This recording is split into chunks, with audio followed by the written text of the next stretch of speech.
আপনার যদি 1 থেকে 3 ইয়ার্সের বেবি থেকে থাকে তবে এই ভিডিওটি আপনার জন্য। বাচ্চার হাতে মোবাইল না দিয়ে কি দিবেন? এক বক্স চক দেন, আর একটা সিলেট দেন, আর একটা ডাস্টার দেন।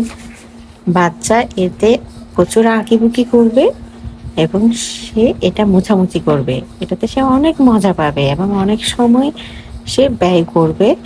আর মোবাইল আর টিভি থেকে যত দূরে রাখতে পারবেন তত তার ব্রেন ডেভেলপড হবে এবং তার সময়টাও ভালোভাবে কাটবে। আপনাকে ডিস্টার্ব করবে না। যত বেশি চেষ্টা করবেন বাচ্চাকে স্ক্রিন থেকে দূরে রাখার চেষ্টা করবেন। বর্তমান সময়ে চক, সিলেট, ডাস্টার এগুলো সেকেল হয়ে গিয়েছে, এগুলো এখন কেউ বাচ্চাকে দিতে চায় না। কিন্তু এটা যে বাচ্চার জন্য কতটা আনন্দের এবং এটা সে কতটা মজা পায় এবং কতটা উপভোগ করে, সেটা আপনি আপনার বাচ্চাকে একবার দিয়ে দেখেন। ভিডিও ভালো লাগলে লাইক, কমেন্ট, শেয়ার অবশ্যই করবেন। আর এরকম বাচ্চাদের টিপস পেতে চাইলে সবসময় সাথে থাকবেন।